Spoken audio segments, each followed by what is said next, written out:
नमस्कार मित्रांनो, महाराष्ट्राच्या राजकारणातून सर्वात मोठी बातमी समोर येत आहे. काय याचा स्पेशल रिपोर्ट.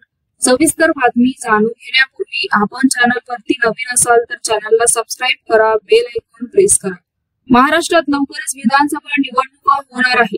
या निवडणुकीची घोषणा निवडणूक आयोगाकडून लवकरच होऊ शकते. याचबरोबर झारखंड राज्याच्या निवडणुकीही होऊ शकते. त्याचमुळे या दोन्ही राज्यात फोडाफोडीच्या राजकारणाने वेग घातला आहे. महाराष्ट्रात महायुती अवैध असून एकत्रित निवडणूक लढणार असल्याचं नेते मंडळी सांगत आहे. मात्र अंतर्गत धुसफूस रोजच चव्हाट्यावर येत आहे. अशीच धुसफूस झारखंड मध्येही होत असून येथे तर एकमेकांच्या आमदार फोडाफोडीपर्यंत मजल गेली आहे. येथील हुसेनाबाद विधानसभा मतदारसंघातील राष्ट्रवादी काँग्रेसचे आमदार कमलेश कुमार सिंह लवकरच भाजपात प्रवेश करणार असल्याची शक्यता देखील मानले जात आहे.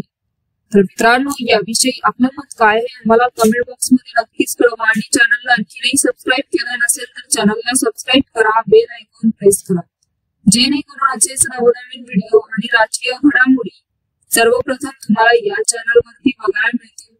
तूर्तास धन्यवाद. जय महाराष्ट्र.